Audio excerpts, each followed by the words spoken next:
Hey guys, so I found the report that Kelly Matthews made on Wade for stealing her gun, her computer, her laptop, her PlayStation console.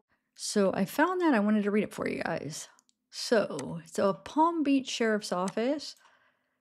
Wade Stephen Wilson, 6'4", 180 pounds, brown hair, brown eyes, medium complexion, at large. It says scars, tattoos, marks, neck and arms. Okay. So the charge is grand theft of dwelling, 100 less, $300.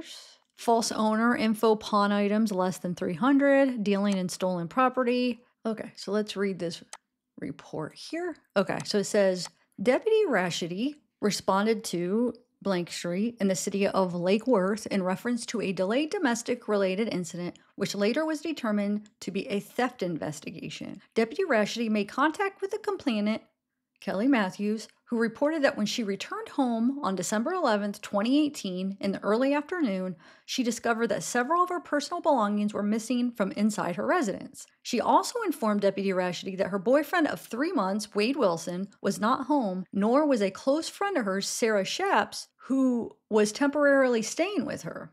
Matthews suspects Wilson and Shaps had stolen the property from inside the residence, as they're the only people who would have access to her residence, and there was no signs of forced entry to indicate a burglary. Matthews stated that she had a verbal argument with Wilson the prior day because she suspected he was cheating on her with Shaps. Matthews stated that she told Wilson that the relationship was over and that in the near future he would have to move out. Matthews reported to Deputy Rashidi that she was missing a Sony PlayStation game console, a Microsoft Surface Pro laptop, a HP Envy laptop, 2 watches, and a .22 caliber revolver. Matthews did not have any further proof showing that Wilson and Shaps perpetrated the theft other than the knowledge of her property being present in her residence in the morning and now missing. On December 12, 2018, I reviewed this case for further investigation. I made contact with Matthews via telephone and confirmed the above reported incident. I asked Matthews if she had the serial number for the electronics stolen, at which time she stated no.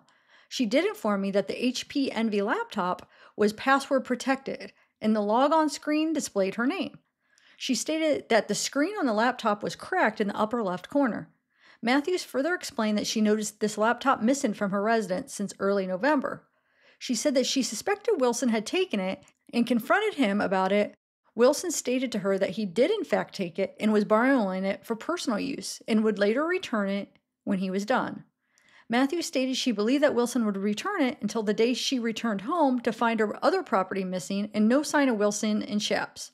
She decided to make the police report at this time, knowing that her property would not be returned to her. I conducted a search of Wilson's name in the Regional Automated Property Information Database and found that the pawn transaction was completed on November 9th, 2018, pawn ticket, blah, blah, blah, and the items pawned by Wilson were HP laptop password protected with a cracked screen and a, Intuos tablet PC. The description of the laptop pawned matched the description of the laptop Matthews provided me. On this same date, I made contact with the owner and operator of Pawn World, Edward Stein, and asked him if I could view the items pawned on the transaction form. I provided Stein with a copy of the pawn transaction, and he returned with a silver HP Envy laptop and Intuos tablet PC. I observed that the laptop had a crack in the upper left corner of the screen, and when powered on, displayed the username Kelly Matthews.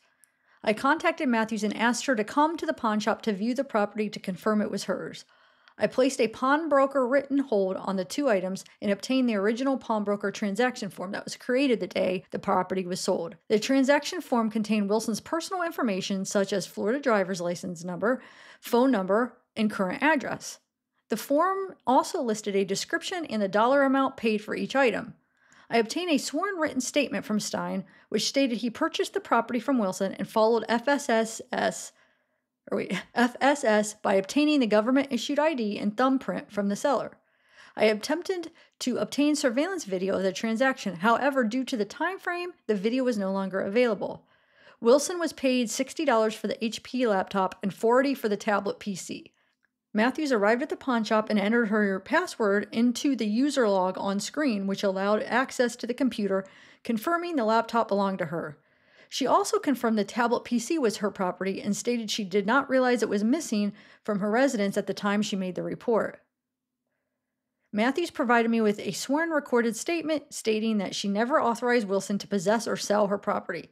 Matthews was shown a familiarization photo of Wilson obtained from his Florida driver's license, and she identified the person in the picture as Wilson. Matthews stated she would press charges against Wilson for the theft of her property.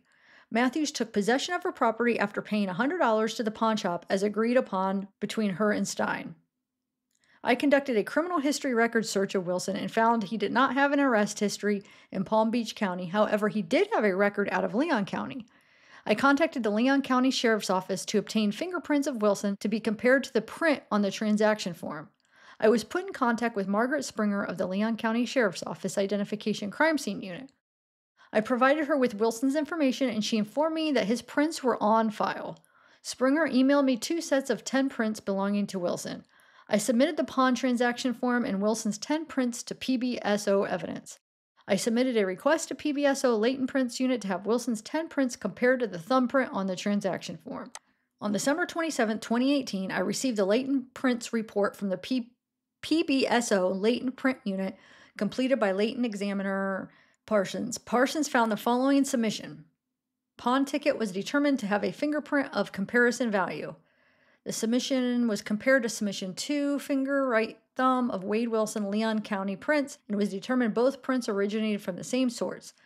The fingerprint analysis confirms that Wilson was in fact the person who sold Matthews' property at the pawn shop, signed the pawnbroker transaction form pledging that he was the owner of said property, and that it was not stolen or borrowed. With the above facts, Matthews identifying her property, and the fingerprint analysis, there is probable cause to charge Wilson with grand theft of dwelling, 100 less than 300, as Matthews last saw her property inside her residence. False verification of ownership to pawnbroker, less than 300, as Wilson pledged he was the owner of the pawn property and received 100, dealing in stolen property. All right, so I just wanted to read that to ya. Oh, wait, there's one more. So this one, I don't have any details like the incident reports, but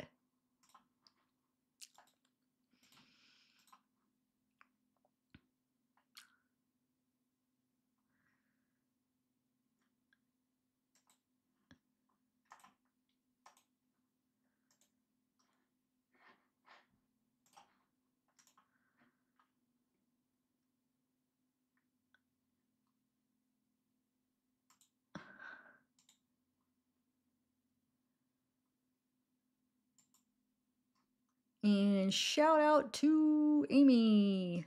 Yeah, so it just gives the charges. So we have arrest date 4/21/2019. So this would have been 6 months before the murder. Failure to appear, fraud impersonation, false ID given to Leo, moving traffic violation while license suspended, moving traffic violations while license suspended, fraud impersonation. Yeah. That's all I got for you there today. I just wanted to read that Kelly report that I just found. Have a good day, everybody. If you guys find anything interesting, send it to me. Do you wanna take me back? All of our broken plans so we can start again. Won't turn down a second chance. I'm too selfish for that. I let you fall again. Now that